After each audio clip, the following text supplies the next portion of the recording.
নমস্কার বন্ধুরা, আজ আমি সকাল সকাল নতুন স্বাদের একটি রেসিপি বানিয়েছি। তো চলুন দেখে নিই। চিংড়ি মাছ দিয়ে বানিয়েছি চিংড়ি মাছের মালাইকারি। তো চলুন দেখি আমি কি কি নিয়েছি। এখানে দেখুন চিংড়ি মাছ নিয়ে নিয়েছি। কাল বাজারে গিয়ে আমি চিংড়ি মাছ কিনেছিলাম, তো চিংড়ি মাছটা নিয়ে নিয়েছি।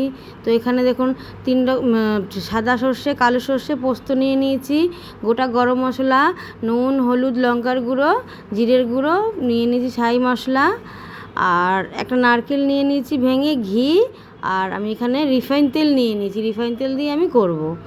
তো দেখুন আমি নারকেলটা ভেঙে নিয়ে আমি কুড়িয়ে নিচ্ছি।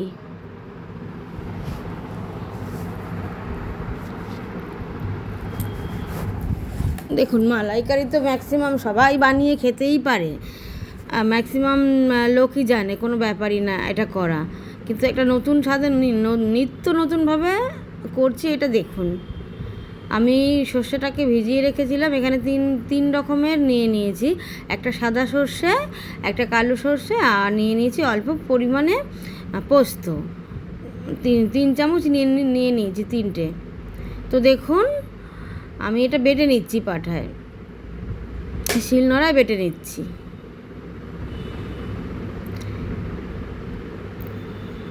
এটা মিক্সিতে পেস্ট করলে করা যেতে পারে, সেটা কথা না, কিন্তু আপনার শিলনোড়ায় যদি বাটা যায় না, এটা টেস্টফুল বেশি হয়। সর্ষে সবসময় শিলনোড়াতেই বাটবেন। আমি এখানে আদা রসুনটাকেও বেটে নিচ্ছি। আদা রসুন কেটে ভালো করে ধুয়ে রেখেছিলাম, ওটাকে আমি বেটে নিচ্ছি।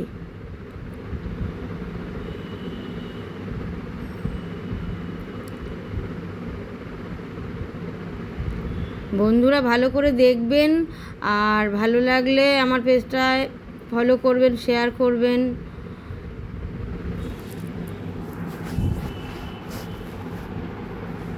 দেখুন আমি একটা মিক্সি নিয়ে নিলাম, এর মধ্যে আমি নারকেল কোড়াটা দিয়ে দিচ্ছি।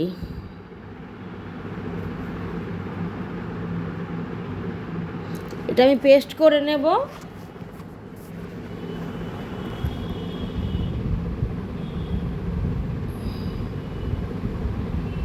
এটাকে আমি পেস্ট করে নেব, নিয়ে আমি এটার থেকে ছাঁকনি দিয়ে ছেঁকে এর থেকে আমি দুধ বের করে নেব। চিংড়ি মাছের মালাইকারিটা এই নারকেলের দুধ দিয়েই তৈরি হবে। তো চলুন দেখে নিচ্ছি। দেখুন পেস্ট করে নিয়েছি, এবার আমি ছাঁকনি দিয়ে ভালো করে ছেঁকে নেব। দেখুন নিচে কত সুন্দর দুধটা বেরোচ্ছে, দেখুন।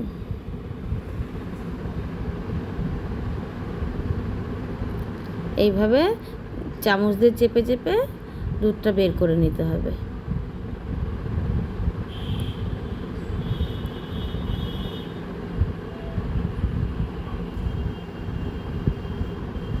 আমি এখানে হাফ নারকেল নিয়ে নিয়েছি, আপনারা চাইলে গোটাও নিতে পারেন। তো কড়াইতে আমি রিফাইন তেল দিয়ে দিচ্ছি পরিমাণ মতো।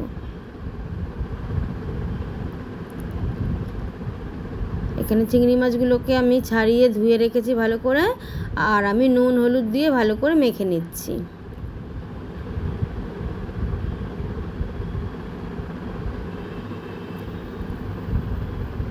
দেখুন ভালো করে মেখে নিচ্ছি।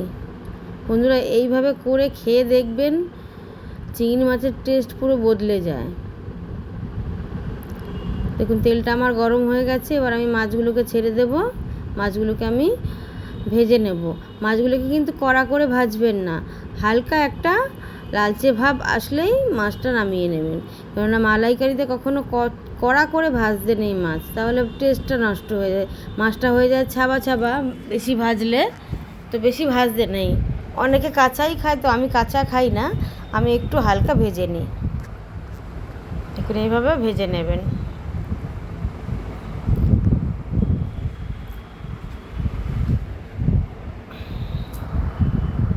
দেখুন আমি নামিয়ে নিচ্ছি এবার। একদম হালকা হালকা ভাজা হয়ে গেছে আমার, হালকা লাল হয়েছে। দেখুন এইভাবে মাছটাকে ভেজে নেবেন।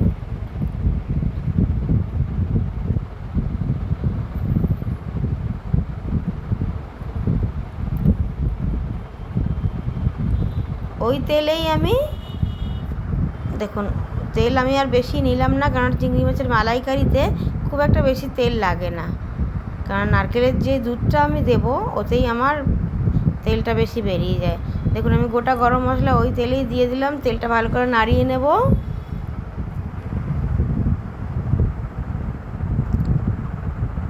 আমার পরিবারের লোকজনরা তো এই রেসিপিটি খেতে খুব ভালোবাসে। আপনারাও করে দেখবেন, আশা করি ভালোই লাগবে। এর মধ্যে আমি 1 চামচ আদা রসুন বাটা দিয়ে দিলাম, হলুদ গুঁড়ো দিয়ে দিলাম 1/2 চামচের মতো,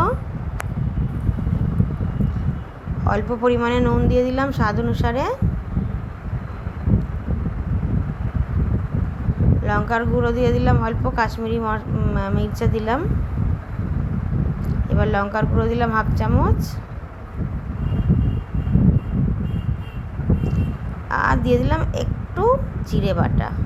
জিরে বাটাটা খুব একটা বেশি লাগে না, সামথিং একটুখানি দিলেই হয়, 1/2 চামচের মতন দিয়ে দেবেন। তবে তেলে ভালো করে মশলাগুলোকে নাড়িয়ে নিচ্ছি। দেখুন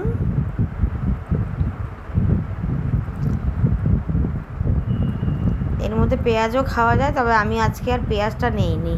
তো এর মধ্যে আমি যেটা পেস্ট করে রেখেছিলাম শস্য বাটা, পোস্ত বাটা, ওটা আমি দিয়ে দিলাম।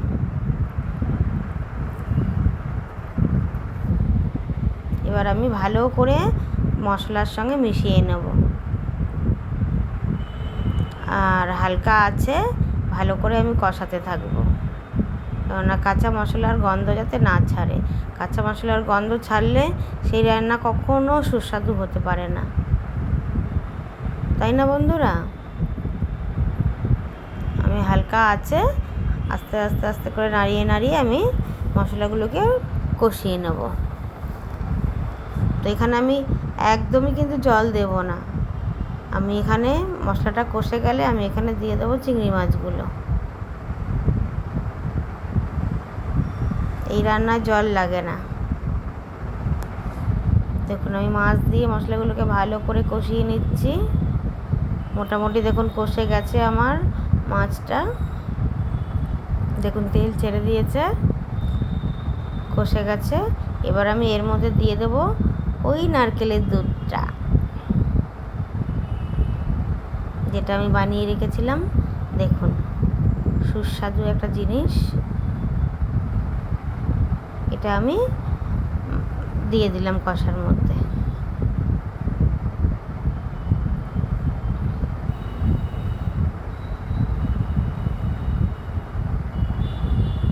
এবার আমি ভালো করে নাড়িয়ে সারিয়ে মিশিয়ে নেব। 5 মিনিট ফুটার পরে আমি নামিয়ে দেব। দেখুন কত সুন্দর আমার মালাইকারি তৈরি হয়েছে। মুখে দেবেন না, মুখে লেগে থাকবে। আর অন্য কোনো রেসিপি আপনাদের কাছে ভালো লাগবে না ভাত খাওয়ার সময়। এই দিয়েই আপনারা 1 প্লেট ভাত খেয়ে নিতে পারবেন। চলুন আমি ঘি দিয়ে দিলাম 1 চামচের মতো এখানে নামানোর আগে। তো দেখুন আমি এখানে শাহি গরম মশলা দিয়ে দিচ্ছি। এবার আমি ভালো করে নাড়িয়ে নেব। দেখুন কালারফুল, ঝাল কম, টেস্টফুল আমার রেসিপিটি। এবার আমি নামিয়ে নেব। দেখুন পুরোপুরি আমার রেসিপিটি তৈরি হয়ে গেছে। তো আমি নামিয়ে নিচ্ছি। দেখুন কিচ্ছু লাগবে না বন্ধুরা। দেখুন আমার রেসিপিটি পুরোপুরি রেডি। তো আমার চ্যানেলটি যদি ভালো লাগে, আমার রেসিপিটি যদি ভালো লাগে, like, comment, share, follow please করে দেবেন বন্ধুরা। আর আমার রেসিপিটি যদি ভালো লেগে যায় তো আমার ইউটিউব চ্যানেলে আমার চ্যানেল আছে রিঙ্কুর ঘরোয়া রান্না। তো ওই চ্যানেলে গিয়ে একটু দেখে প্লিজ সাবস্ক্রাইব করে দেবেন। ধন্যবাদ।